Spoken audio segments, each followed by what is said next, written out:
Boa noite. A partir desse momento, você está assistindo Espaço Público, programa de entrevistas da TV Brasil. Hoje, 13 de maio de 2014, queremos discutir o que mudou em nosso país depois do 13 de maio de 1888, quando a princesa Isabel assinou a Lei Áurea que aboliu a escravidão. Queremos saber o que mudou 126 anos depois. Também queremos saber o que permaneceu igual em décadas de discriminação, preconceito e falta de oportunidades. Para falar destes e de outros assuntos, Espaço Público recebe hoje, para uma entrevista ao vivo, o presidente do Grupo Olodum, João Jorge Rodrigues. Você pode e deve participar do programa a partir das redes sociais, cujo endereço você encontra em sua tela. Para fazer essa entrevista, contam também com a colaboração indispensável de dois jornalistas da TV Brasil, Florestan Fernandes Júnior e da convidada especial de hoje, Luciana Barreto. Eu sou Paulo Moreira Leite, âncora e apresentador do Espaço Público. Boa noite, João Jorge. Boa noite a vocês, boa noite ao público ouvinte. Espero que a gente tenha um bom debate e converse sobre o Brasil. Vamos lá. Eu gostaria de começar com uma pergunta sobre o 13 de maio. O 13 de maio é uma data estranha na nossa história. Quando ele foi, no 13 de maio de 1888, houve uma comemoração da população pobre, houve festejos de escravos no Brasil inteiro, vários democratas se manifestaram, havia um movimento popular a favor da abolição. Mas um ano depois veio a República. República estimulada por fazendeiros descontentes da abolição, que queriam ser indenizados, eles queriam ser pagos por aquilo que eles consideravam investimento. O resultado é que o 13 de maio, que foi uma data histórica, que teve um momento assim, ele não teve as consequências que poderia ter tido e nem teve um lugar muito claro. Eu descobri hoje que o 13 de maio nunca foi um feriado nacional. Quer dizer, é um sinal. Um país que tem tantos feriados, poderia ter sido um feriado nacional, mas ele não tinha. É feriado em algumas cidades. Né? Então eu queria saber, até a partir disso, para você, João Jorge, com toda a sua experiência, com a sua vivência de liderança do movimento negro na Bahia, de liderança do Olodum, essa glória brasileira, eu queria saber o que é o 13 de maio para o negro brasileiro. Boa noite. O 13 de maio é uma data referência de um processo de luta que passou pelos quilombos, pelos terreiros de candomblés, pelos grupos de capoeira, passou também pela sociedade brasileira discutir o fim da escravidão africana, mas não tem nenhum significado econômico, social ou político 126 anos depois. Não podia ter sido feriado nacional, como não foi. Não pode ser uma data histórica celebrada, como foi nos anos, até os anos 50 atrás. E porque, assim, não há consequência na abolição da escravatura. Os dois artigos que falavam da escravidão no Brasil, está extinta a escravidão no Brasil, revoga-se as disposições contrárias, legalmente acabava com alguma coisa que quase já não existia. O estado do Ceará não tinha mais escravos, o estado do Amazonas não tinha mais escravos, São Paulo tinha poucos escravos, e a escravidão era um fardo que uma parcela mais conservadora do Brasil mantinha para que não entrássemos na modernidade. Então, logo depois da abolição da escravatura, os fazendeiros que se sentiram prejudicados fizeram um movimento que gerou a República, e dentro da República acuaram bastante o ministro baiano Rui Barbosa, para pedir uma indenização em decorrência do que eles consideravam que era a perda do seu patrimônio material. Que perda era essa? Era os escravos, os trabalhadores da cana, do açúcar, da mineração. O ministro Rui Barbosa fez um despacho muito interessante em 1891.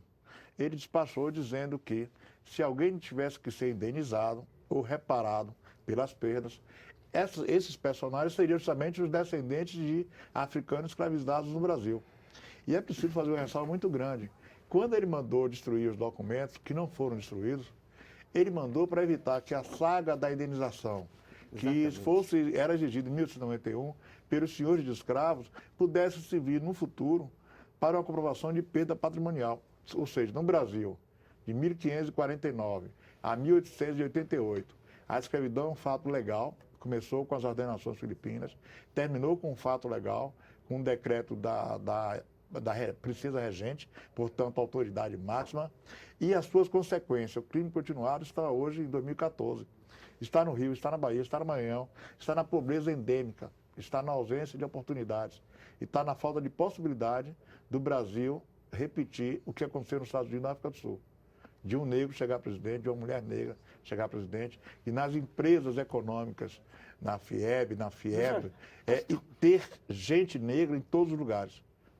Eu gostaria só de fazer um pequeno... Desculpa interromper. Está muito bom, é bom assim. Estão aprendendo muito. Essa coisa do Rui Barbosa, acho que é espetacular. Sim. Mas olha, para a gente entender um pouco mais com quem nós estamos conversando, vamos passar aqui uma breve reportagem a respeito do João Jorge Rodrigues. Bora.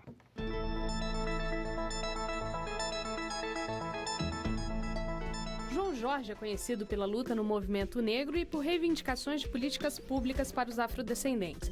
Baiano, nascido em Salvador, é mestre em Direito pela Universidade de Brasília e hoje faz parte do Conselho Curador da EBC, da qual a TV Brasil faz parte. Tem opiniões que muitas vezes levantam polêmica, como a entrevista que deu à Folha de São Paulo no ano passado, em que afirmou que o Carnaval de Salvador é discriminatório e segregador e que havia virado terra de um artista só, no caso, Ivete Sangalo. É fundador e presidente do Olodum, grande expoente da cultura afro-brasileira, que promove há 35 anos ações que mesclam música, cidadania e a valorização do negro no país. Difícil desassociar o nome do Olodum das lutas contra o preconceito e do Pelourinho, hoje local turístico de Salvador, mas que no passado recebeu o nome do símbolo da opressão, uma coluna de pedra onde os negros escravizados eram castigados. No dia 13 de maio de 1888, com a assinatura da Lei Áurea pela Princesa Isabel, a escravidão no Brasil foi abolida. Apesar disso, 126 anos depois, a discriminação contra o negro persiste no país, com a violência policial, a falta de oportunidade e o racismo. Nós temos mais de 300 anos de escravidão, 300 anos de desconstrução da identidade do negro, né? Assimilação do colonizador, na verdade, né? De toda a identidade do colonizador. Por que 126 anos depois da abolição, a gente ainda tem que clamar por políticas públicas se é tão evidente a desigualdade racial? Bem, nós temos um passado muito preocupado com a falta de educação pública. Nós temos escolas com pouco tempo, universidade com pouco tempo. E a educação no Brasil sempre foi uma coisa para um pequeno grupo humano. A escravidão impediu que o Brasil pudesse desenvolver um sistema educacional para índios, negros, brancos, pobres, que sempre existiram nesse país. Então nós temos um legado de uma tragédia, de um genocídio, dos primeiros 330 anos, e quando isso é interrompido legalmente, não houve providências públicas para compensar, para reparar, para gerar oportunidades. Então, nesses 126 anos, veja, a primeira universidade brasileira é dos anos 20. A universidade no Brasil nunca foi uma coisa popular e em grande escala. A formação do brasileiro contra o racismo é recente e a briga pela cota mostrou isso. As cotas passou a ser um divisor de água. Quem é contra, quem é a favor. E ninguém falou da escravidão, do impacto que ela causa em todos nós. Ela escraviza o branco, escraviza o negro. Ela escravizava o senhor e o escravo. E mais do que isso, nós não somos descendentes de escravos. Nós somos descendentes de africanos, de diferentes culturas e civilizações africanas que viemos civilizar o Brasil. Se você vê nas Minas Gerais, na agricultura, na tecnologia humana, em todos os lugares que nossa gente esteve, nós demos ao Brasil desenvolvimento, progresso e riqueza.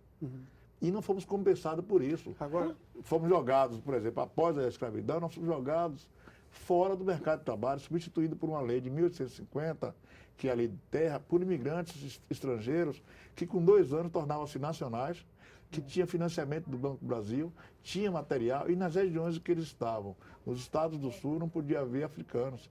Então, na realidade, nós segregamos como a África do Sul, separamos como os Estados Unidos, mas jamais admitimos isso e escondemos isso sob a rubrica do homem cordial, que foi totalmente destruída nos últimos fatos relevantes da violência dentro do país.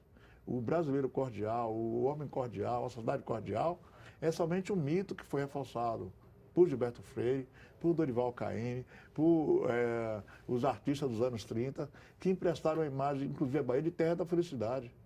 Mas nós não podemos pensar o seguinte: como é que nós vamos desenvolver essa diferença entre os 126 anos, que é menos do que os 330, se nós não educamos todos para viver uma sociedade igual? Florestan quer fazer uma pergunta? Diga. Não, é o seguinte, eu percebo que no Brasil o holocausto do negro não é levado para as escolas e nem para o cinema e nem para a televisão. Ou seja, as pessoas não têm informação nenhuma do genocídio que foi feito nesse país durante o período da escravidão. E isso era muito importante, no meu ver, para que as novas gerações pudessem pensar essa questão de uma maneira diferente do que pensa hoje. Né? Eu não sei como é que você vê essa questão e por que ela não está dentro das salas de aula e nem no cinema como está na sociedade norte-americana. Só para dizer, já tem uma pessoa, Paulo Henrique Reis, que mandou pelo Twitter a mesma pergunta. Que a pergunta é, como incluir medidas nas escolas que valorizem a diferença cultural como algo positivo? Bem, nós já temos a Lei 10.639, de 2003, que era um passo no ensino médio, no ensino fundamental. Mas nós temos que entender isso da universidade, da pós-graduação, até mesmo o pós-doutorado. A Alemanha fala diariamente do como foi o Holocausto, em que 6 milhões de pessoas morreram durante a Segunda Guerra Mundial. É parte do dever da comunicação pública no Estado alemão. A Austrália pediu desculpa pública em 2006 pelo tratamento diferenciado que dava aos aborígenes, que durante 90 anos foram levados para ser deseducados da sua cultura e reeducados em outra cultura. No caso brasileiro, nós saímos da escravidão, entramos na República, tivemos a Guerra de Canudos, que é uma guerra do Exército Brasileiro contra setores dessa origem escravocrata. Depois nós tivemos o regime dos anos 30, tivemos no século passado várias ditaduras e a educação sempre foi um assunto secundário. Somente agora, nos últimos 50 anos, que a educação passou a ser a mola do desenvolvimento. Então nós precisamos dizer na comunicação pública, na publicidade, precisamos dizer na forma com que as empresas escolhem os empregados. As empresas escolhem empregados por mesmo critério da escravidão. Cor, beleza, estética, tamanho, gordura, ou seja, um padrão separativo no Brasil que há de quem nascer diferente daquela fórmula que é a fórmula do sucesso. Então, isso significa que nós temos 5 títulos mundiais de futebol e nenhum prêmio Nobel. E mais do que isso, a riqueza do Brasil é a riqueza feita pelo fator humano. E nesse fator humano, os 101 milhões de brasileiros de origem africana são fundamentais para esse país. Em todo lugar que nós estamos, o país se mostrou criativo, no carnaval, na música, no futebol, nos esportes e até mesmo na mentalidade. A mentalidade brasileira, que associa um pragmatismo e o improviso, ela é fundamental para os novos tempos, dos novos países emergentes. A nossa equipe entrevistou a Regina Echeverria, que é biógrafa de grandes artistas brasileiros e que está terminando uma biografia da Princesa Isabel. Ela que deve ser lançada em agosto. Vamos ouvir a pergunta de Regina Echeverria. João Jorge, eu queria te perguntar essa noite de 13 de maio, qual é efetivamente a bronca do movimento negro com a Princesa Isabel? Te pergunto porque os dados são sempre favoráveis a ela quando se tratava da questão da libertação dos escravos. Desde quando ela libertou os escravos no dia do casamento dela, aos 18 anos, os escravos que ela tinha, os escravos do palácio, até chegar em 84 e nós termos no Brasil 1.400.000 escravos. E em 88, quando ela assinou a lei, temos somente 700.000. Bem, o movimento negro não tem nenhuma bronca com a Princesa Isabel, pelo contrário. Ela faz parte de um momento que o abolicionismo tornou-se impossível de ser detido. O que nós temos de bronca é com o sistema escravocrata. Como ele durou tanto, como ele adiou através da lei do ventre livre, a lei de terra, como ele adiou através da lei de proibição do tráfico de escravos, e ela continuou existindo. Um sistema é um sistema, não é pessoas. O fato da filha do imperador, no ano de 1888, libertar 800.000 escravos, numa população já de quase 5 milhões de descendentes de africanos, não quer dizer que há ali somente um gesto de bondade. O que nós discordamos é da áurea que se foi colocada como se fosse uma coisa santa, como se fosse algo deificado, como se fosse um benefício indevido. É preciso lembrar que os heróis dessa aventura, eles são, na realidade, personalidades negras mestiças. Zumbi dos Palmares, de 1695, em Alagoas, na Serra da Barriga, João de Deus, Lucas Dantas, Manuel Faustino e Luiz Gonzaga, da Revolta dos Búzios, de 1791, na Bahia, e todos os personagens que fugiram das senzalas, fugiram das casas, se embriaram nos quilombos, e que dentro das cidades fizeram como o advogado Luiz Gama, ou como Antônio Rebouça, ou como o Teodoro Sampaio, que foram negros importantes do Império, por serem homens livres, mas que sabiam que o Império tinha que acabar por causa da escravidão.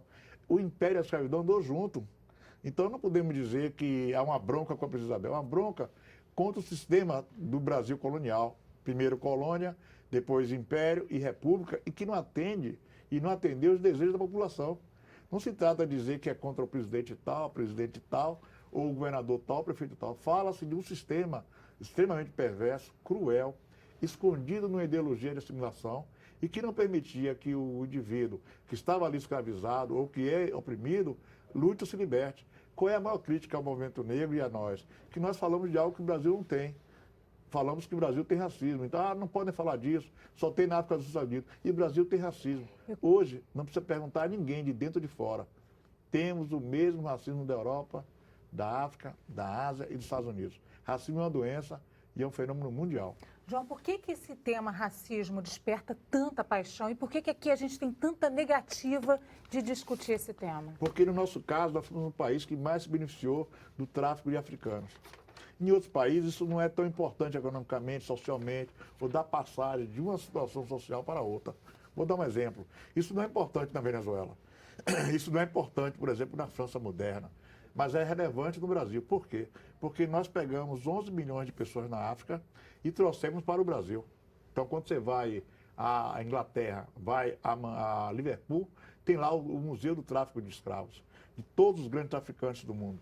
Eram 8 homens em todo esse período. 2 são da Bahia, 2 são brasileiros. E a maior bola de tráfico de escravos, ela é de Lagos, da costa da Nigéria, da costa da Guiné, de Angola, para o Brasil, especificamente para a Bahia e Rio de Janeiro. Imagine, não foram 6 milhões da Alemanha que morreram, não. Nós estamos falando de uma travessia de 11 milhões de pessoas, que gerou um país com 101 milhões de afrodescendentes. Então, assim, é 4 vezes o Uruguai, 20 vezes o Benin, 3 vezes a Argentina. Fora os milhões que morreram e nós nessa travessia, né? Dos que pereceram na travessia, nos tumbeiros, nem os que pereceram das condições adversas do Brasil. Então, assim, os senhores de escravos e seus descendentes discutem tudo no país, exceto o saldo da dívida da questão racial. Eu gostaria de fazer uma pergunta, interrompendo aí, chamar uma sonora com o deputado Luiz Alberto, que também é presidente da Frente Parlamentar Mista pela Igualdade Racial da Câmara.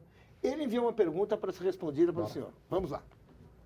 João Jorge, grande companheiro presidente do Bloco Afro-Lodum. Quero fazer uma pergunta para você, agora que nós estamos no mês de maio, né? Mês que lutamos muito para acabar a escravidão. O que é que você acha dos avanços das políticas públicas de inclusão racial no Brasil? Bem, elas são fundamentais para a democracia. Sem essas políticas que começaram no governo Fernando Henrique Cardoso, e com a atitude do presidente de dizer que o Brasil tinha racismo, tinha tido a escravidão, e que isso era um crime que precisava que o Estado brasileiro perdoasse, que avançou no governo Lula, que tem avançado no governo Dilma, nas cidades, 275 cidades que comemoram o Dia Nacional da Consciência Negra, na educação com a Lei 10.689, no judiciário, a briga para que o crime de racismo possa ser tipificado e punido por tal. São avanços importantes que a minha geração agradece ao Brasil ficar mais moderno com isso. O Brasil não pode ser mais moderno nas máquinas, na tecnologia, no fato de querer ser uma potência mundial. Precisa ser moderno para dentro, para a população brasileira, para aqueles que precisam viver num país com mais riqueza. Então, nesses últimos 20 anos, as políticas públicas de ação afirmativa, de inclusão, na comunicação social, no caso da criação do sistema de TV pública, está ajudando a lutar contra a intolerância religiosa, pela promoção da mulher negra, contra o extermínio da juventude negra e, principalmente, no empoderamento dos brasileiros que não são os beneficiários do regime escravocrata. Há uma coisa que é preciso levar em conta. Quando você tem um sistema como esse, algumas pessoas ganham terra, ganham empresas, máquinas e, ao mesmo tempo, vivem melhor. Quando esse sistema acaba, as pessoas lutam para manter seus privilégios. Isso aconteceu na África do Sul pós-apartheid. Acontece nos Estados Unidos de hoje. Então, o que nós estamos vivendo é algo que aconteceu nos Estados Unidos há 60 anos, quando começou os direitos civis, se abriu o país para todos, e algo que se consolidou nos últimos 20 anos da África do Sul. E se consolidou também na Índia há 64 anos atrás. Agora você vê, saiu uma pesquisa no IG de que apenas dos 28 personagens negros em novelas da Globo, da Record e do SBT, desses 28, apenas 5 não ocupam papel com profissões marginalizadas. Sim. Ou seja, esse problema, então, está na própria comunicação, através da arte, através da televisão, é isso? É uma ideologia que atingiu a todos nós. Então, esses personagens relembram a Cabana do Pai Tomás lá no começo do cinema americano. Hoje, o cinema americano tem o departamento do FBI, é dirigido por um negro. O general é dirigido por um negro. Tem negros em todos os lugares do cinema americano, no cinema francês, no cinema italiano, no cinema da Finlândia. No caso brasileiro, nós ainda colocamos a maioria da população negra morrendo, sendo alvo de bala. João Jorge. Isso precisa mudar, é uma mentalidade. Eu lamento assim muito, está sempre muito bom. É bom ter um programa que é ruim interromper. Não, né? mas Chato é o programa, você bora. tem que interromper para acabar logo. Bora. Né? Mas olha, temos que fazer um intervalo, a gente volta. Você fica aí, mande perguntas, participe através das redes sociais que estão aí no seu vídeo.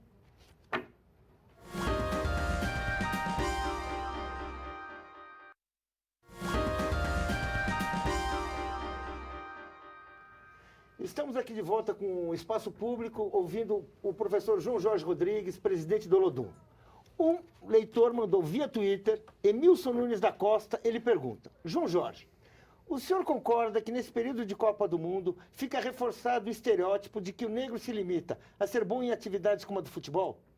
Pelo contrário, a grande discussão que nós estamos tendo hoje é que o futebol é uma forma de ascensão do brasileiro comum. A seleção brasileira, os times de futebol hoje, tem gente de todo tipo, saído dos campos de futebol de salão, da várzea, e é por isso até que ela é eficiente, porque ela tem ali brasileiro de todo tipo, desde aqueles que tiveram boa qualidade de vida, até aqueles que não têm. O que há hoje é que, como o futebol é um esporte da maioria negra, há uma pressão muito grande para que não se faça a Copa do Mundo, que é um esporte de grande maioria do povo brasileiro. Isso aconteceu também na África do Sul. Há 2 esportes básicos na África do Sul, o rugby e o futebol. O rugby foi feito uma Copa do Mundo por inspiração de Nelson Mandela, que gerou o filme Invictus, o livro Invictus. Ele tentou unir o país em torno de um futebol que não era da maioria da população. E logo depois teve uma Copa do Mundo com um esporte que é da maioria negra. No Brasil, o futebol é sempre um esporte da maioria negra mestiça. Nós não podemos deixar de reconhecer em Garrincha, ou em Pelé, ou no Ronaldo, ou em Kaká, brasileiros. E brasileiros eficazes, eficientes. E isso tem a ver com o fato do Brasil se integrar. O negro brasileiro, o descendente africano aqui, não quer ser só futebol, música e pagode. Nós somos mais do que isso. Nós podemos estar em todas as áreas da atividade humana. Olha, nos últimos dias, o Brasil tem feito essa discussão do futebol a partir do episódio com o Daniel Alves e outros insultos racistas aqui. Nós fizemos um VT a respeito. Eu gostaria que ele te mostrasse esse VT para prosseguir esse debate que vai longe. Sim.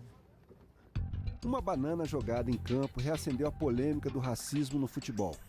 A cena, com o jogador brasileiro Daniel Alves, do Barcelona, que reagiu comendo a fruta, mostrou que pretos e pardos no esporte ainda são discriminados. No domingo passado, na Itália, foi a vez do mesmo tipo de preconceito contra o jogador francês do Milan, Kevin Constant. Esse tipo de caso não é exclusivo da Europa. No Brasil, em março deste ano, uma banana também foi atirada no jogador Arouca, do Santos. Na mesma semana, o árbitro Márcio Chagas teve o carro arranhado e 2 bananas atiradas sobre o veículo. A discriminação por aqui vai além das 4 linhas do campo de futebol. O mapa da violência feito pela Unesco mostra que o negro brasileiro também é a maior vítima de mortes violentas, que englobam os assassinatos e acidentes de trânsito.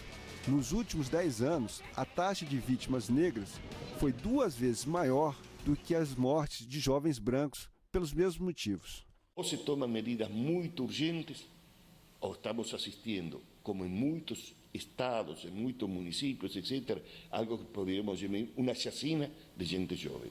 Segundo o Instituto de Pesquisa Econômica Aplicada, IPEA, os pretos e pardos têm menos acesso aos serviços de saúde e oportunidades de trabalho. Para a pesquisadora Tatiana Dias Silva, é necessário tratar os que a sociedade trata diferente de forma diferente, mais justa.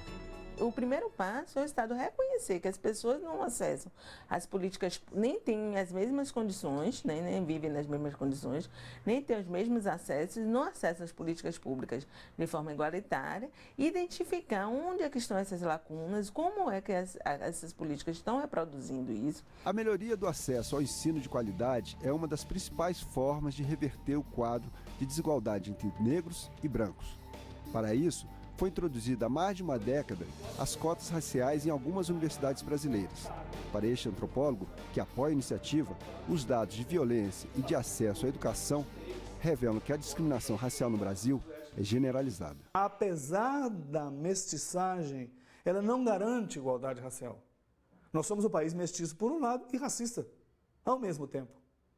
Significa que os marcadores da raça, como um efeito social, elas prejudicam sempre mais aos negros do que aos brancos. João Jorge, por que essa insistência de chamar o negro de não humano? E o que você achou da campanha Somos Todos Macacos? Bem, voltaram um pouco... Vou polemizar agora. Voltaram um pouco a Daniel, esse baiano, torcedor do Bahia, nordestino, que teve atitude rápida. Jogou a banana, ele pegou e comeu. Isso é um fato.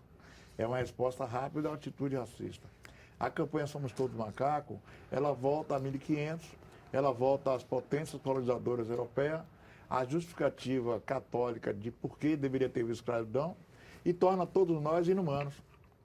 E ela foi rápida. Por que ela foi rápida?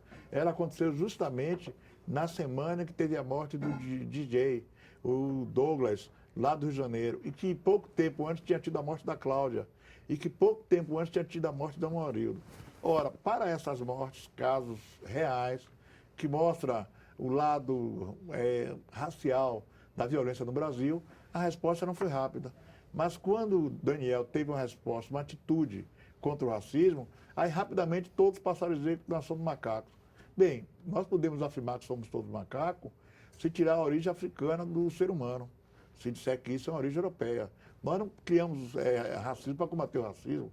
Então, a campanha ela tinha um eixo errado desde o começo, tirar a humanidade. Nós lutamos contra o racismo, nós não lutamos contra pessoas. A pergunta do deputado Luiz Alberto tem sentido.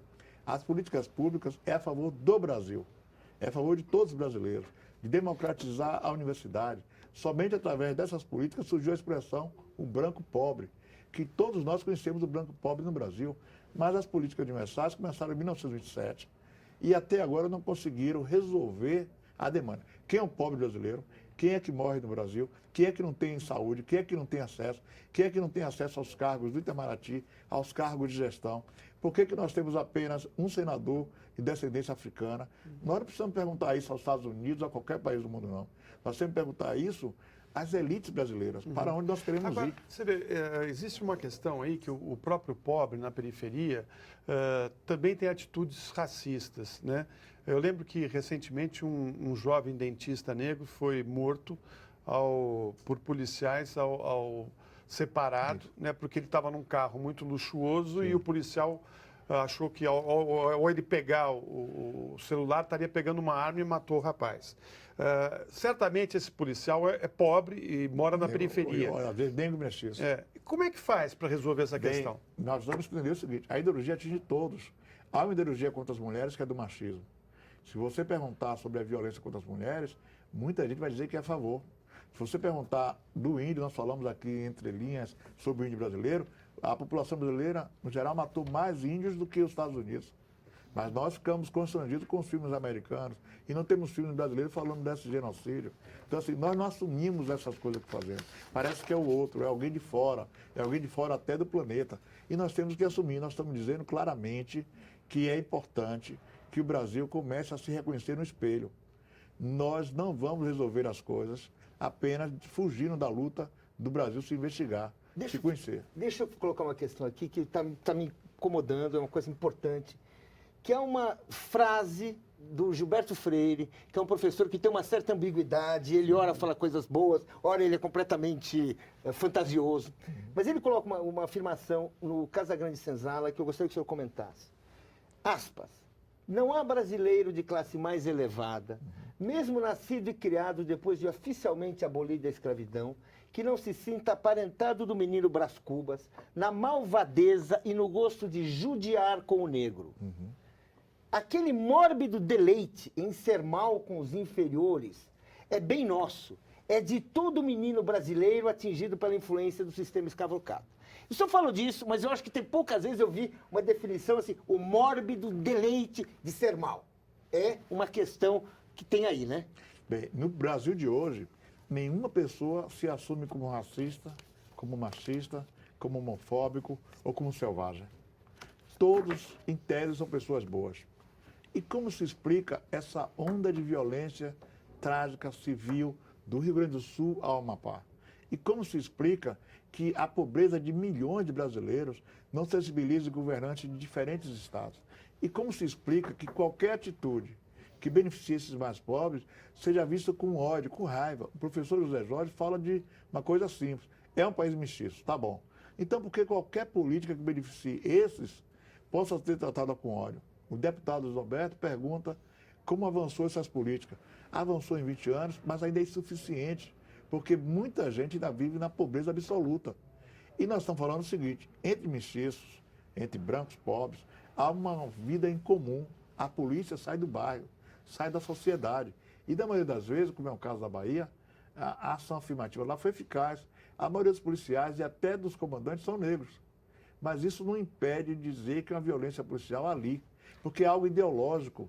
Atinge a cabeça da mulher, do homossexual que está no poder, atinge a cabeça do negro e atinge também aqueles que formam os educadores, os comunicadores sociais. Quando se fala em judiar, a expressão de Gilberto Freire aí, está dizendo que os judeus fizeram algo com Jesus Cristo. É uma expressão preconceituosa, exacerbada e que nós, às vezes, usamos no dia a dia.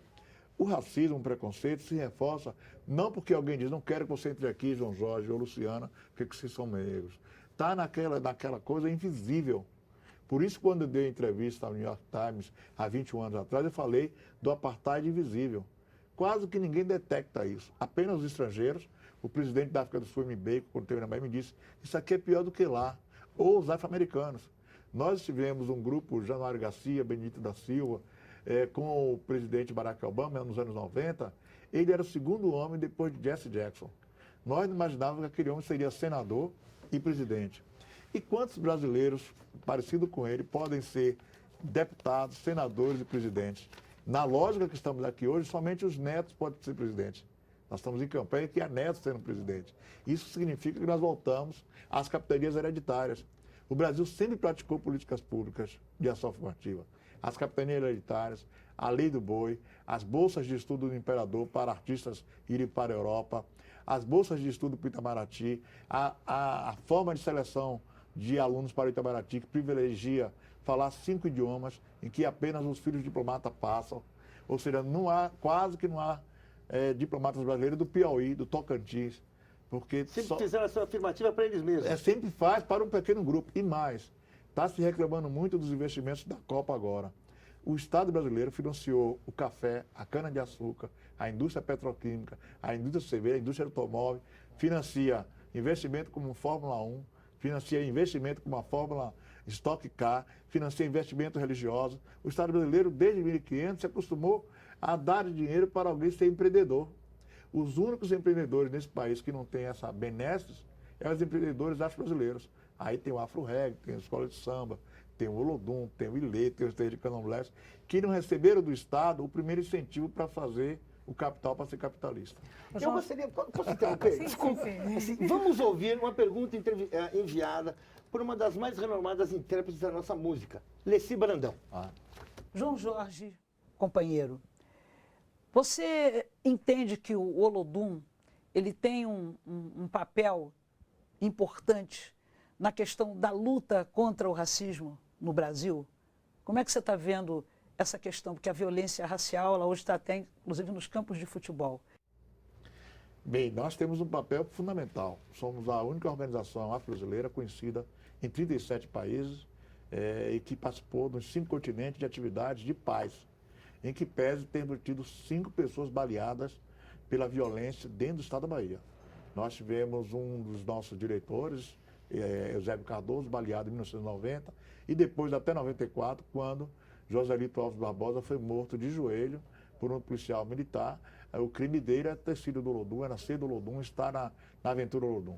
Ainda assim, a nossa ideia é da não violência de Gandhi, de Mahatma Gandhi, de Martin Luther King e de Mandela.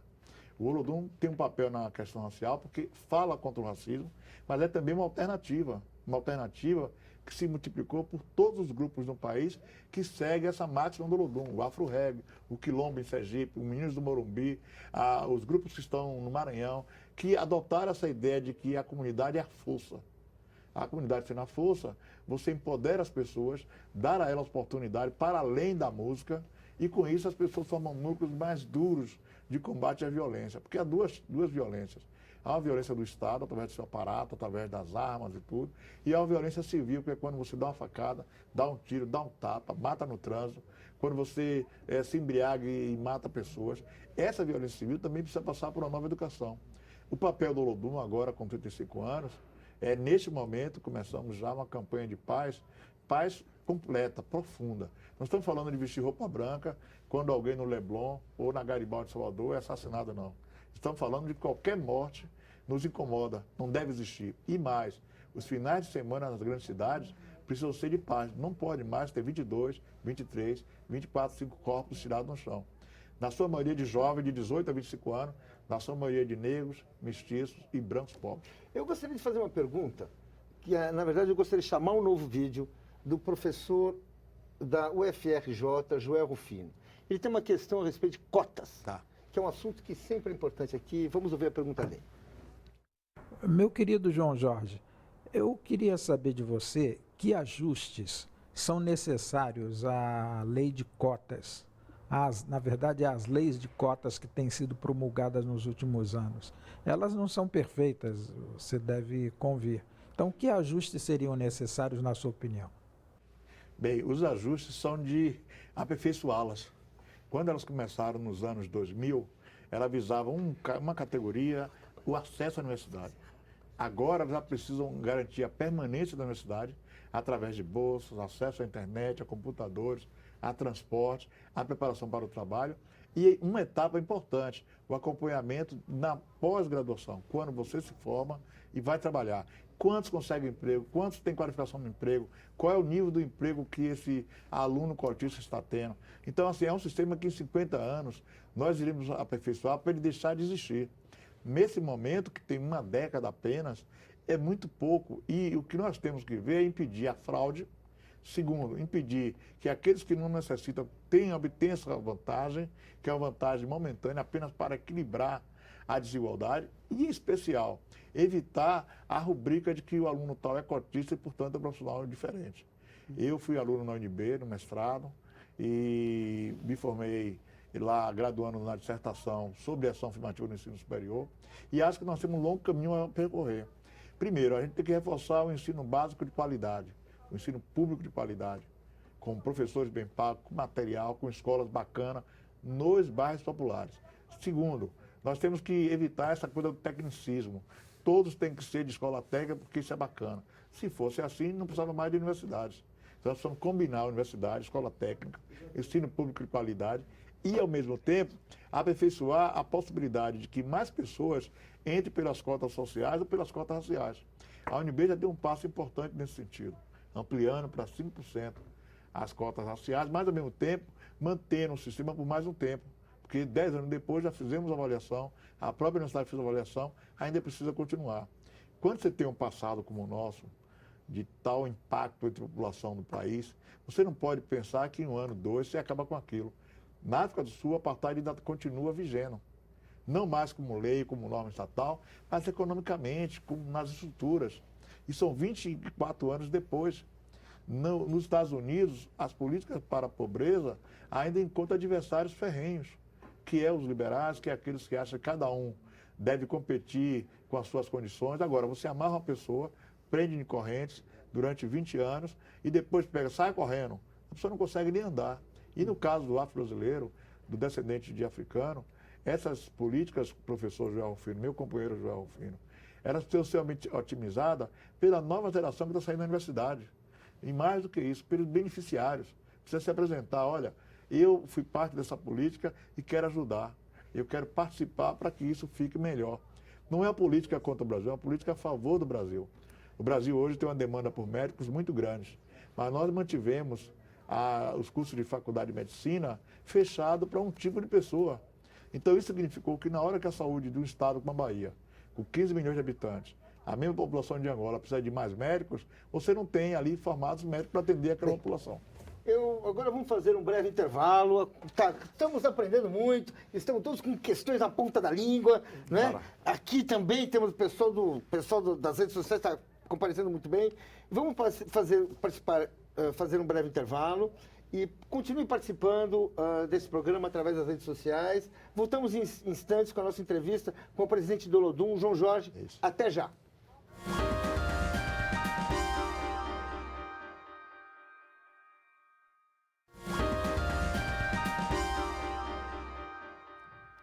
Estamos de volta com o programa Espaço Público, que hoje entrevista o presidente do Olodum, João Jorge. Luciano, faça essa pergunta. João, o racismo, ele imprime marcas negativas, ele fere a alma profundamente. Uma criança negra hoje no Brasil ainda sofre muito na construção da identidade dela, e todos nós sofremos na construção da nossa identidade.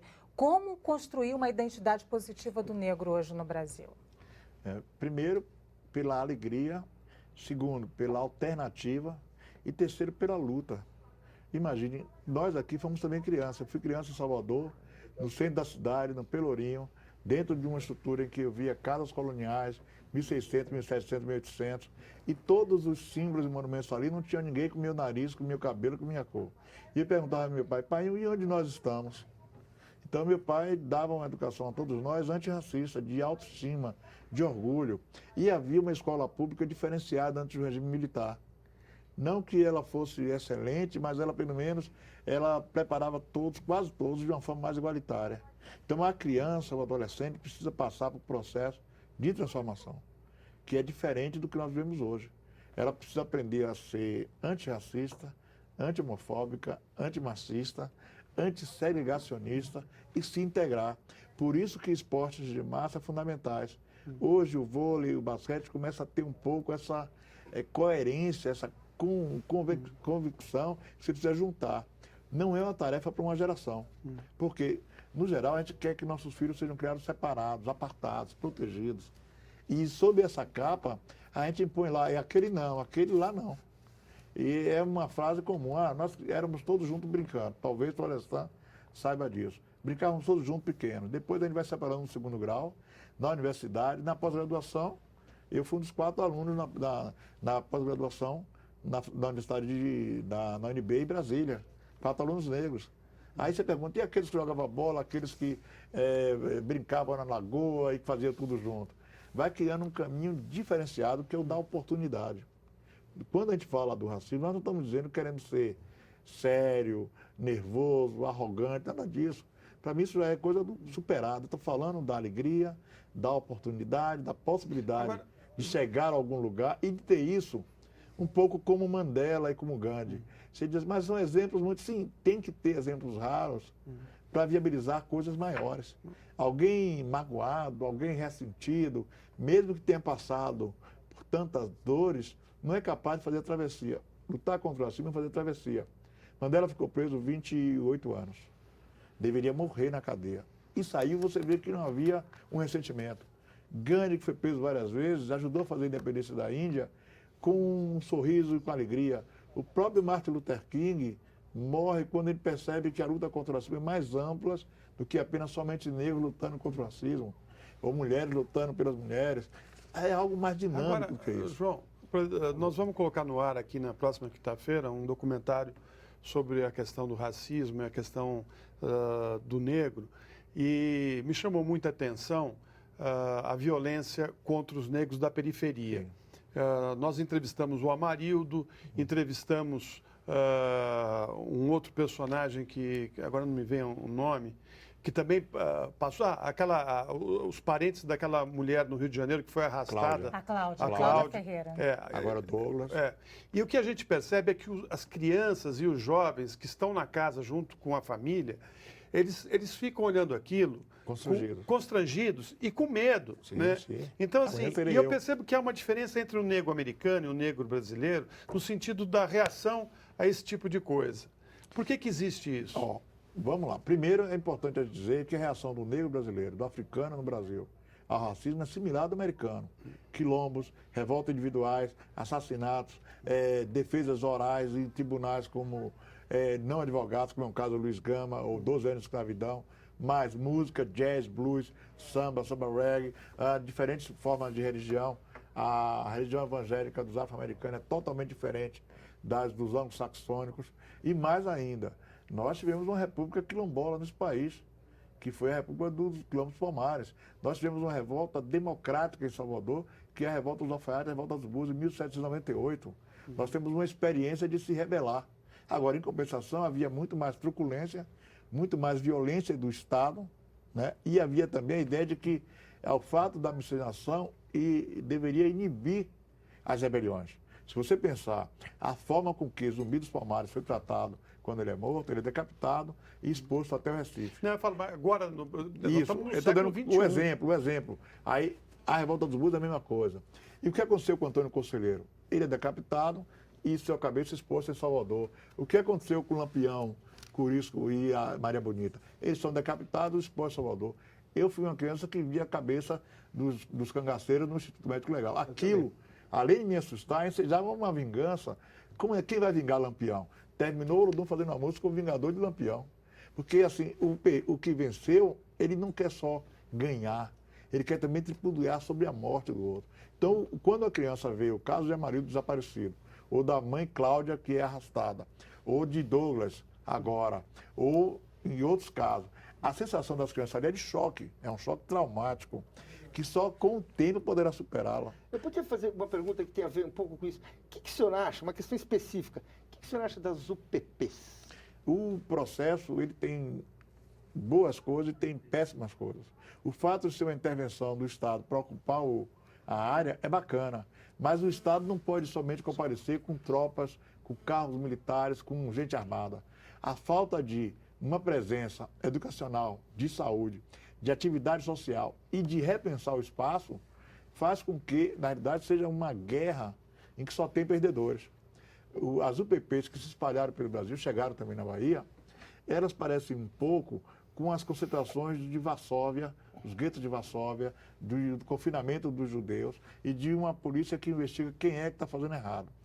Sem inteligência e sem o Estado estar presente, pode instalar todas as UPPs que elas não darão certo. Porque continuará havendo o desequilíbrio entre as forças dos bandidos, dos marginais, do crime e a força do Estado. O Estado somente aparelhou um aparato de vingança, de armas, e que desconhece o morador da favela como cidadão. Por isso esses casos recentes que nós estamos citando. Não foram excessos, não. Ali é a rotina dos fatos. Esses apenas transbordaram para um lado maior. O Douglas, um artista, Cláudia visto publicamente e Amarildo, o corpo não vai aparecer. Então, assim, a nossa polícia precisa ser integrada à sociedade. Ela não pode ser só um aparato militar. Ela tem que estar combinada com os cartórios, com atendimento de documentos, com atendimento da área de lazer, tem que ter espaços de lazer. Nós tínhamos as quadras públicas, que era o barro, onde a gente jogava bola. As quadras públicas desapareceram. E quando desapareceram, entre jogar bola e estar no crime, é mais fácil estar no crime. E o Estado não percebe isso. Então o Estado vai para reprimir também a bola, vai para reprimir também empinar a raia. Ou seja, coisas que não diz a ver com a tecnologia, mas são importantes para a cidadania. Nós precisamos fazer isso. Só uma pausa, vamos rodar um VT rápido sobre o Olodum, que até agora não apareceu. Eita. O Olodum surgiu em 1979, no movimento em que vários blocos de carnaval foram criados pela população negra, já que até então a maioria era para pessoas brancas. De lá para cá, o projeto se tornou um marco na luta contra o preconceito e também de valorização da música, da alegria e da resistência dos afrodescendentes brasileiros. Os tambores do Olodum conquistaram o mundo e grandes artistas, como Paul Simon, que em 1990 gravou com um grupo uma música e um videoclipe no Pelourinho. 6 anos mais tarde, outro artista foi contagiado pela alegria e ritmo do Olodum, Michael Jackson, que gravou o clipe They Don't Care About Us com 30 músicos do grupo.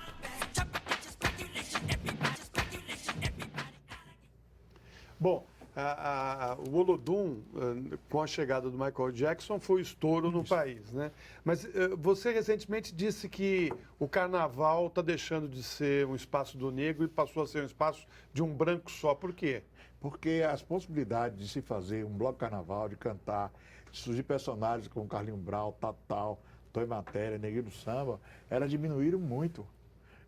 A mercantilização do carnaval, ela impede que novos sucessos, novos ritmos apareçam. É como se você quisesse matar a galinha de ovos de ouro. Eu disse isso na Folha de São Paulo do ano passado, antes do carnaval, que o modelo de negócio que você só pode ter um tipo de artista, você inviabiliza a diversidade que é a força do carnaval brasileiro. É muito importante que tenha escola de samba no Rio e São Paulo, mas que tenha Congada, que tenha Moçambique, que tenha Maracatu, que tenha Bloco Afro, que tenha Afoxés. Nós não podemos pensar numa forma única, porque o carnaval é uma festa europeia, mas inventada no Brasil, reinventada no Brasil a partir do intrudo. E que sua força principal é essa diversidade. Talvez vocês não saibam, mas há muitos blocos na Bahia de travestidos. É blocos de homens que se vestem de mulheres. Esses blocos têm uma força musical, têm uma presença enorme no carnaval. Mas se eles não aparecem nacionalmente, ninguém nem sabe cantar as músicas. Quando começou o sucesso do Olodum, com Leci Brandão, com o Paul Simon, com o Michael Jackson, com o Jimmy Cliff, as músicas eram cantadas na cidade de Salvador como um todo. Egito, protesto do Olodum, música sobre Madagascar, sobre a história dos países africanos, do continente africano. Mas ela chegou no mercado comercial por um acaso, porque nós trouxemos ao Brasil a história do Egito Antigo, civilizando o mundo que nós conhecemos.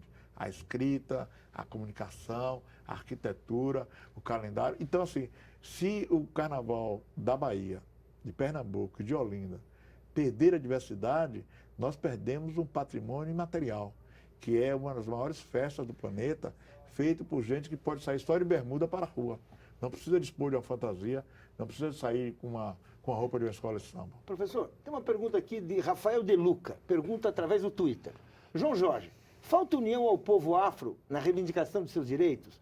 Há preconceito, entre aspas, entre os próprios negros? Bem, não falta união pelo seguinte, na situação que nós vivemos, o fato de a gente estar aqui hoje falando desse assunto é uma prova da vitória do movimento negro, do movimento antirracista, que é composto de pessoas também que não são negras, e dos últimos 50 anos, a partir de Abdias Nascimento, da Frente Negra Brasileira, a partir de Lélia Gonzalez, de tantos atores e atrizes que fazem parte desse movimento. O estoque de desigualdade que nós tínhamos era muito maior. Então, para chegar aqui, foi preciso uma unidade. E unidade não quer dizer que todos nós temos que pensar igual, não. As mulheres não pensam iguais, os médicos não pensam iguais, os comunicadores não pensam iguais, os partidos políticos não pensam iguais, e nós somos humanos. Então nós temos direito a ter ideologias diferentes, religiões diferentes, pensamentos diferentes e visões de como vai ser o Brasil diferente. A minha visão é de que nós teremos um Brasil plural, desenvolvido, próspero, com todos os tipos de brasileiro. E o movimento negro não precisa ser união em torno da cor, do nariz, do cabelo. É em torno da luta pela igualdade. Não importa se você é negro, discorda das cotas. Há muitos negros no Brasil que discordam das cotas. Eles não apresentam nenhuma alternativa, mas discordam das cotas. E eu lhes garanto o direito de falar isso, de dizer isso e até debater isso. Agora, eu sou favorável às cotas, sou favorável às ações afirmativas, sou favorável ao incentivo do Estado, ao reconhecimento do Estado de que, além de Tiradentes, nós temos 5 heróis negros no Brasil, nacionalmente já reconhecidos: João de Deus, Lucas Danta, Manuel Faustino, Luiz das Virgens e Zumbi dos Palmares, e que essas datas sejam feriados nacionais também. Neste ano da Copa, nós teremos mais de 12 feriados, que não são feriados nem santos, nem importantes do Brasil. Então, um país que pode ter 12 feriados, pode também ter feriados para Zumbi dos Palmares e para Heróis da Revolta do Búzios. Então, não tem que ter unidade pela cor, pelo cabelo ou pela origem africana, não. Tem que ter unidade para a igualdade. Inclusive, teve cidade esse ano que se recusou a dar o feriado Zumbi de Palmares e foi uma polêmica, né? Algumas cidades no Brasil. Cidades do sul do Brasil, basicamente. Cidades do sul do Brasil. Pois é, mas eu queria fazer... Existe uma crítica muito contundente ao movimento negro, isso é fato. E outro dia um amigo meu falava assim: Luciana, mas o movimento negro, ele anda em círculos no Brasil, porque ele não formula políticas públicas para um Brasil melhor. O que o senhor diz sobre isso? Bem, o deputado Luiz Alberto falou dessas políticas, a Lei de Introdução à História da África, para o Brasil, do Paraguai a Caena, onde há brasileiros que precisam saber da história da África.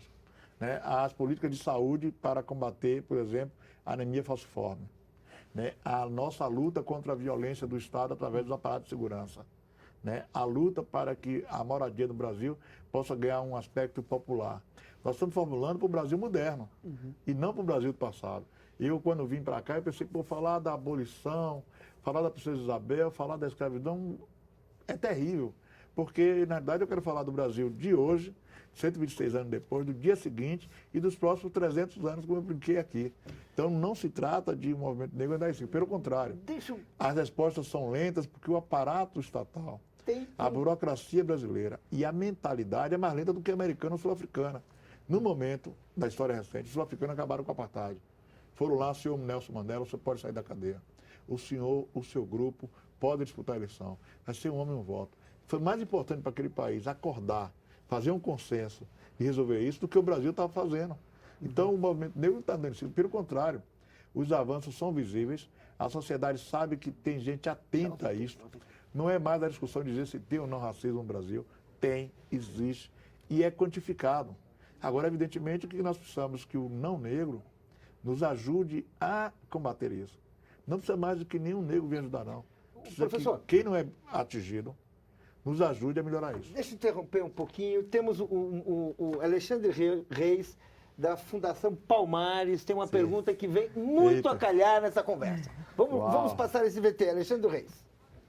João Jorge, para tratar do combate ao racismo no país, é preciso discutir a nossa participação, a participação da população negra nos espaços centrais de decisão.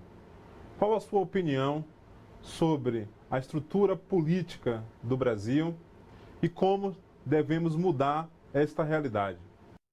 Bem, o sistema brasileiro hoje representativo é proporcional. O poder está concentrado em vereadores, deputados estaduais, deputados federais e senadores. Os governadores, os prefeitos e presidentes de república precisam negociar com o parlamento, que é um sistema misto, e isso não permite que a população negra mais despossuída chegue nas câmaras de vereadores, chegue nas assembleias, chegue na Câmara e no Senado para ter uma representação proporcional à sua quantidade na população. E um outro fato importante, Alexandre, nosso companheiro do PCdoB da Bahia, que está na Palmares. Depois da abolição da escravatura, as várias eleições que nós tivemos não permitiu ao analfabeto voltar. Num país que não tinha escola, a grande massa da população negra, ela tem sido analfabeta até agora. Somente na Constituição de 1988 que nós conseguimos colocar lá o direito do voto ao analfabeto. Então, a grande maioria da população negra brasileira não votava e não podia ser votada, não podia ser escolhida. E nós estamos nesse processo, eleger vereadores, eleger deputados, eleger senadores, eleger governadores, eleger prefeitos. Eu penso sempre que quando o presidente Barack Obama vier ao Brasil e deverá ir à Bahia proximamente, o acanhamento será brutal. Como um país de 101 milhões de pessoas não tem dos 27 estados nenhum governador negro, não tem na capital nenhum capital negro. Quando os Estados Unidos tem muito mais do que isso. O presidente da África do Sul, o MB, falou comigo pessoalmente em Ondina. É desconcertante, é muito feio ver isso. Os negros apenas nos trabalhos de garçom, de entrega de comida e não serem maioria no secretariado, maioria no poder político. Então a resposta é, precisamos participar do poder político, precisamos melhorar nossa participação nos partidos políticos e precisamos, além de ser eleitor, precisamos também ser votados. Até agora nós temos sido eleitores, a gente elege A, B, C ou D, mas nós precisamos também nos preparar para eleger os nossos representantes em todos os níveis do poder político no Brasil. Lembrando que sua participação é importante para nós, envie suas dúvidas e opiniões para as redes sociais. Os nossos endereços aparecem aí na sua tela. Daqui a pouco a gente volta para o último bloco do nosso programa com o João Jorge. Fique por aí.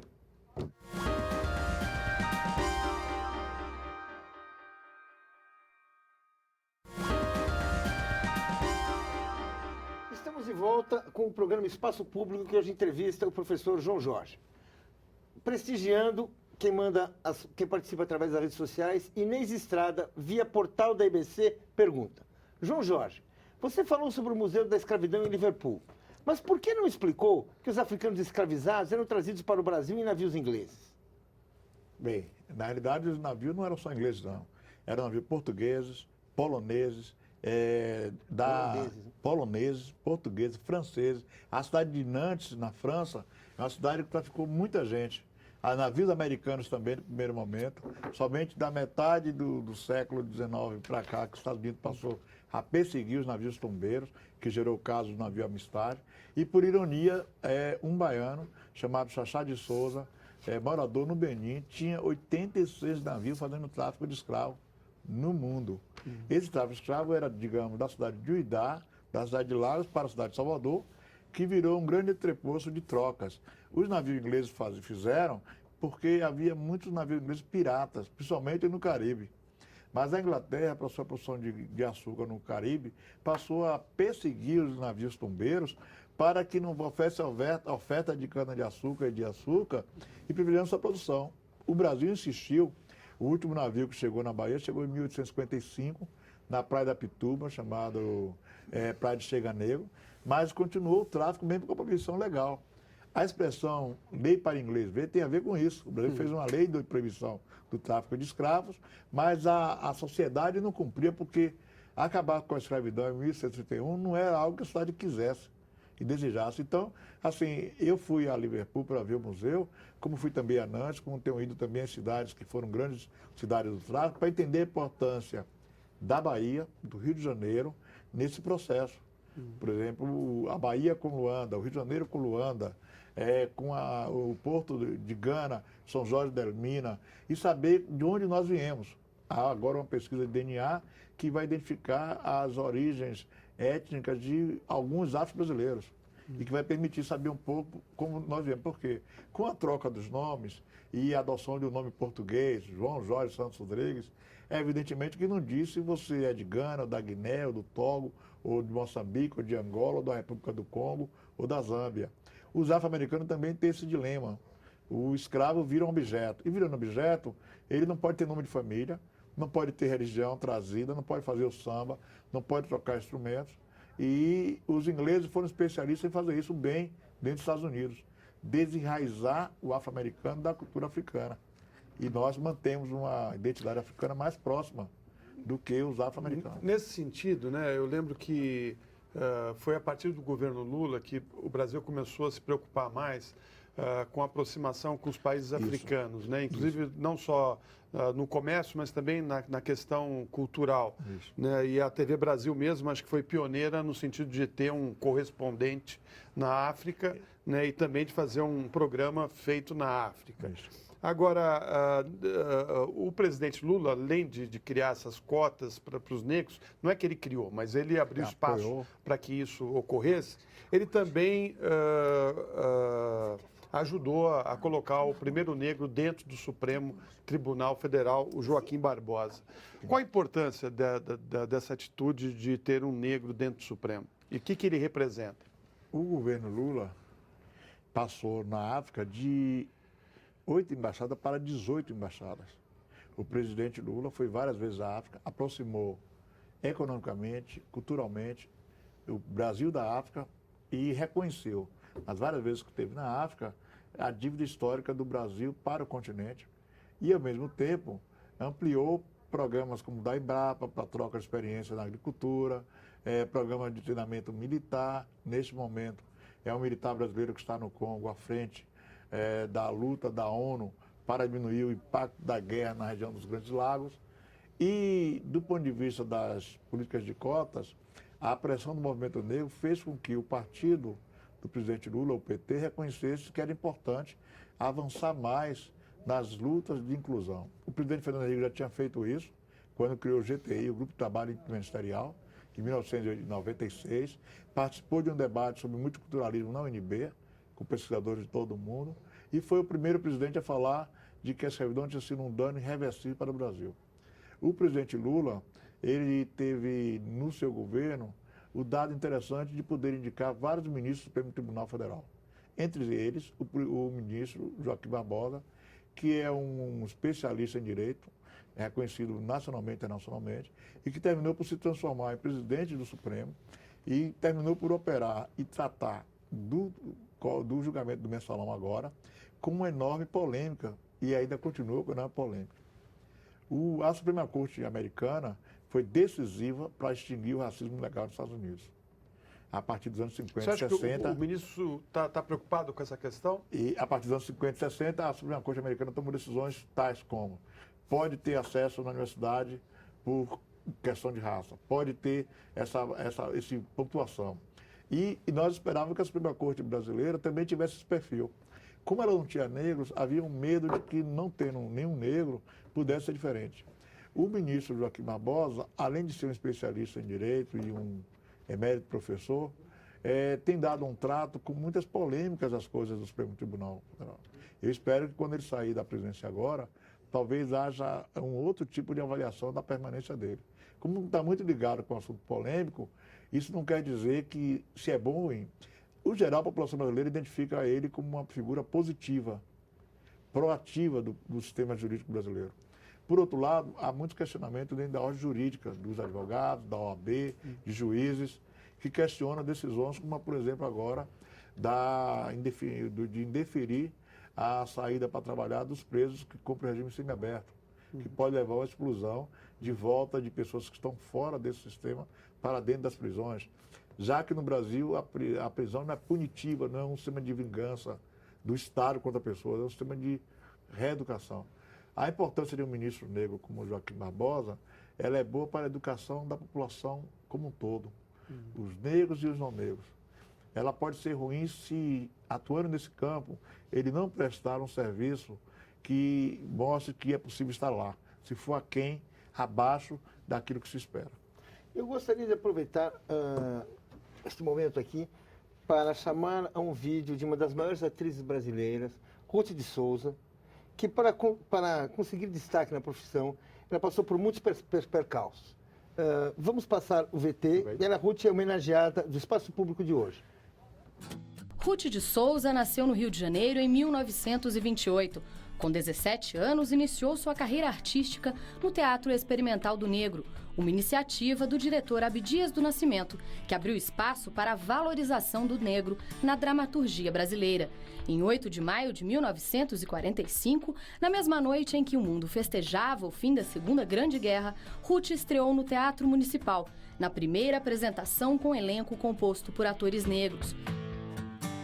Pioneira, ela também foi a primeira atriz negra na televisão brasileira.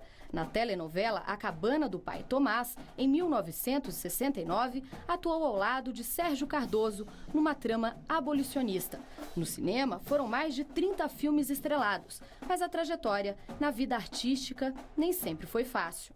Quando eu comecei, eu sabia que ia ser difícil. Então, eu enfrentei o negócio. Cobrava muito, sempre cobrando. Eu acho que a importância de tudo no negro em geral é a educação. Quem tem educação pode lutar contra o preconceito, seja ele qual for. Por seus inúmeros trabalhos no cinema, teatro e TV, Ruth de Souza vem sendo agraciada com diversos prêmios e homenagens, um reconhecimento ao seu talento e dedicação à dramaturgia. Com Léa Garcia, Ruth de Souza ganhou o Kikito de Melhor Atriz no Festival de Cinema de Gramado por sua atuação em Filhas do Vento, filme dirigido por Joel Zito de Araújo. Politizada e defensora da causa negra, Ruth costuma dizer que não levanta bandeiras, apenas deixa que seu trabalho fale por ela. A atriz, que afirma sempre procurar passar uma imagem positiva da mulher negra em suas atuações, lamenta que a participação de atores negros no cinema e na televisão continue limitada a papéis de pouca expressão. Eu sei que a limitação dos meus papéis, limitação da história, são atores brancos que só escrevem sobre o mundo deles, né? Então o negro está sempre em segundo plano, como é na vida também. Linda, maravilhosa. Hoje é aniversário da Ruth de Souza, ela está fazendo 93 anos. Parabéns para você, Ruth. Eu tive a oportunidade de entrevistar a Ruth de Souza há pouco tempo.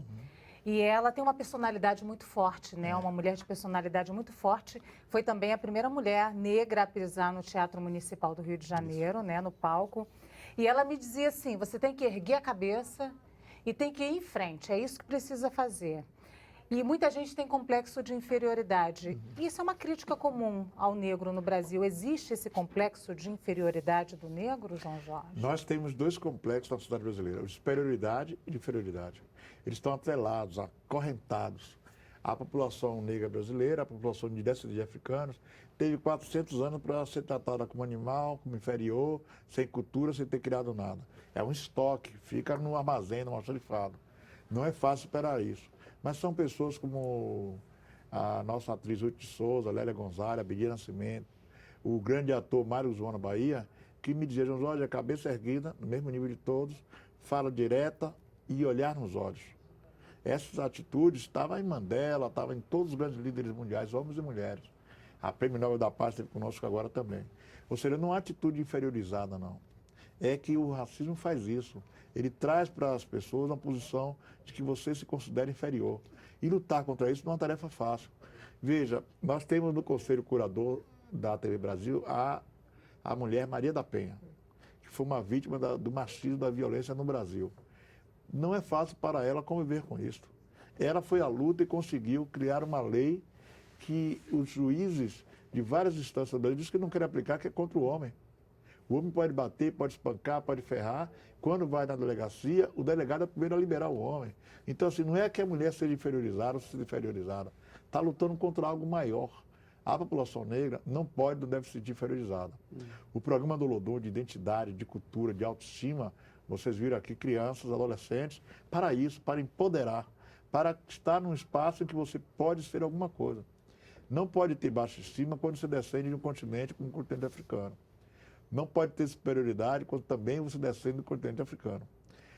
O complexo de superioridade de europeus, americanos, contra os outros povos, ele é irreal, ele não bate, não tem nada que diga que é isso. Pelo contrário, no esporte, na ciência, na tecnologia, aliás, tem gente de todos os lados. Né, que você acabou esquecendo de falar o nome dele, que é o grande geógrafo intelectual brasileiro, intelectual, transitou entre França, Tanzânia e vários países do mundo, falando disso, da globalização do poder local. Então, assim, a ideia de que eu tenho que ser inferior, para mim não bate, eu não sou inferior. Nós, do Movimento Negro Nacional, nos destacamos por não sermos inferior, enfrentamos uma sociedade extremamente dura. E hoje é fácil estar aqui falando para vocês, para os senhores e para as senhoras. Mas imagine isso nos anos 70, em plena ditadura, nós dizendo Movimento Negro contra a discriminação racial, MMNU, CDR, ou dizendo tem apartheid no Brasil, tem violência contra a mulher. Cadê os dados? Cadê os indicadores? As perguntas eram feitas a nós quando deveriam ser feitas à sociedade. É o caso de patrocínio. Eu disse recentemente à ministra da Cultura, ministra, a cultura no Brasil não patrocina os afro-brasileiros. Ruth de Souza é um exemplo. Lélia Gonzalez, as atrizes negras e atores negros em geral, assim, participam de filmes em que são escritos para eles para falar da matança nas favelas. Nós tivemos um filme sobre zumbi. Nós não temos ainda um filme sobre a revolta dos Ruas. Nós não temos ainda um filme sobre a África positivamente. A TV Brasil tem um programa chamado Nova África, espetacular, que mostra a nova realidade africana, não com o olhar de Tarzan, não com o olhar do National Geographic do BBC de Londres. Mostra juventude, transporte, violência, o caos urbano. Cairo tem 12 milhões, Luanda tem 4 milhões, Joanesburgo tem 3 milhões, não tem transporte até a Copa do Mundo. Os brasileiros se acostumaram a pensar na África como um lugar de leões. E isso, algumas redes de televisão fazem isso todo o tempo. Selva, aí mostra a África lá. Por que ainda se constrói essa identidade? Essa identidade tem mantida para opor a luta que nós estamos fazendo para empoderar a imagem da África. Se eu disser aos senhores aqui que boa parte dessa televisão aqui tem a ver com a ciência do Egito, a civilização do Egito, vocês não irão acreditar. Nós teremos que ter outro programa para falar de tecnologia, a tecnologia na África, o começo da humanidade e o que nós aproveitamos hoje das coisas lá de trás. Professor, eu queria fazer uma pergunta aqui do Rafael De Luca, via Twitter, que pergunta e é uma questão que é interessante. Como é que o senhor vê a situação de países como, por exemplo, o Haiti, que é um país que fez uma revolução negra, importantíssima, contemporânea de Napoleão, e foi esmagada. E hoje é um enigma, assim, para toda a América e para toda a humanidade. Como é que o senhor vê o destino dessa... do Haiti? Quero agradecer as perguntas dele pelo Twitter, porque permite a resposta concreta. O Haiti fez uma revolução democrática baseada nos ideais da Revolução Francesa, como seria a Revolução Baiana dos Alfaiates. Bandeira com as cores da França, pensamento de igualdade, liberdade e fraternidade, do liberté, igualité e fraternité da Revolução Francesa. Mas logo depois foi combatido pelos americanos e pelos franceses para ser recolonizado. No fundo, o Haiti foi tão perseguido pelas potências mundiais, porque era um escândalo em 1802, um país da América Caribenha, de maioria negra, ficar independente e proclamar-se república, quando a maioria ainda era colonizada. Então, esse país foi perseguido, foi oprimido economicamente, sofreu um boicote econômico, e a sua derrocada econômica tem a ver também com fatores naturais, os terremotos, o cataclisma, duas ditaduras perversas de Baby Doc e Papa Doc, ou seja, o pai e o filho. E hoje o Brasil tem uma presença nesse país, levou lá a seleção brasileira de futebol, tem uma presença do Exército Brasileiro lá, porque, na realidade, o país mais afinado para tratar das questões do Haiti, ou do Congo, ou do Sudão, ou dos países africanos, é o Brasil. O Brasil está tratando bem os haitianos que estão chegando Olha, aqui? o Brasil não está tratando bem, porque o Brasil não trata bem os angolanos, não trata bem os coreanos, não trata bem os bolivianos. Nós somos um país de imigração, com bastante força imigratória, mas nós desprezamos os imigrantes. A gente, na Bahia, costuma chamar todo libanês de turco. Está na obra Jorge Amado. E os libaneses ficavam fulo da vida, porque, na realidade, eles diziam, nós somos libaneses, ou sírios. Ao mesmo tempo que a gente tem o melhor hospital do país sírio-libanês, a gente trata os libaneses e sírios como árabes, como turcos, bolivianos, equatorianos, e os africanos que vieram da Nigéria, de Angola, sempre são presos relacionados com drogas. Né? Então, assim, nós que somos um país de imigrantes, no geral, nós somos um país de imigrantes, como os Estados Unidos é, nós temos uma política muito discriminatória para latino-americanos e para africanos. E voltando ao Haiti, eu quero dizer que a situação do Haiti é parecida com a da Nigéria nesse momento. Nós, do Movimento Negro, não temos nenhum medo de falar contra ditaduras, seja ela no Haiti, na Nigéria, ou no Afeganistão, ou no país da Europa. O fato de ter governos ditatoriais, ou ter grupos que fazem revolução, falam revolução e fazem o que fizeram com as meninas da Nigéria, para nós é abominável. Então, nós somos a favor da democracia, do progresso e da igualdade, independente de se é um regime africano, se é um regime negro do Caribe ou não. Nós entendemos que o Haiti precisa do apoio da América Latina como um todo para se desenvolver. O Haiti e Cuba são situações similares. Cuba tem um bloqueio dos Estados Unidos dos últimos 50 anos e o Haiti tem um bloqueio de 200 anos da França e dos Estados Unidos. Então, bloqueio econômico não é a melhor forma, diplomaticamente, de resolver coisas. Bom, a gente já deve estar terminando, Estamos né? Eu aí, queria estamos fazer aí. muito rapidinho uma pergunta. Eu tenho certeza que o movimento negro bebeu, lógico, na fonte dos movimentos de negritude, panafricanismo, a gente falou da França, né? A gente carece de uma intelectualidade no Brasil, de um movimento semelhante no Brasil? Não, pelo contrário. Nós, um país que tem Abdias Nascimento, Lélia Gonzalez, Sueli Carneiro, Januário Garcia, Joel Rufino agora, e tantos personagens que formulam pensamento, não precisa de importar teorias de nenhum lugar. O fato de nós nos associarmos com o panafricanismo, associar as ideias de N. Nkrumah, de Marcus Garvey e de tantos panafricanistas do Caribe e das Américas, é para que a gente tenha uma mesma cor. Por exemplo, o Olodum usa as cores verde, amarelo, vermelho, branco e preto, que é cores do panafricanismo, como usa as cores do reggae. O Olodum faz samba reggae porque é o samba do Congo, o samba de Angola, o samba do recôncavo baiano, mas também usa o reggae da Jamaica com um profundo discurso terceiro-mundista. É assim, não há intelectualidade diferente entre Abdias e Mandela. Mandela ficou preso e Abdias se exilou. Mandela conseguiu fazer a África do Sul acabar com o apartheid. Não há diferença entre Lélia Gonzalez e Gandhi. Não há diferença entre eu e Martin Luther King. Entre os meus companheiros e companheiras e Malcolm X. É a mesma mentalidade, desenvolver seu país, falar de algo que o país não quer dizer que tem. Até os anos 50, os Estados Unidos não queria dizer que tinha racismo. Foi a volta dos soldados da Segunda Guerra que fez isso. E 2 atores morreram, Malcolm e Martin Luther King. No nosso caso, muitos de nós morremos nas ruas, na pobreza, mas a gente tem um pensamento afro-brasileiro. Nós temos uma intelectualidade nossa que está por trás da luta pelas cotas. Elas são as mais diferentes programas de ação afirmativa do mundo. É o feito no Brasil, em especial movimentado pelo movimento negro. Bem, olha, tivemos uma aula de 80 minutos que podia durar 160 minutos. Ah, não fala que não acabou. dá para continuar. Infelizmente, televisão, somos escravos do horário, né? Precisamos de uma lei áurea esta noite, pelo menos. Mas, enfim. Ou de um novo quilombo. Novo quilombo, pelo menos. Quem sabe fazer um novo quilombo aqui, né? Comunicação. Fazer um novo quilombo. Mas, olha, infelizmente, estamos aqui, o programa está acabando. Eu aguardo vocês para a próxima terça-feira, quando vamos entrevistar o ministro dos Esportes, Aldo Rebelo. Boa noite.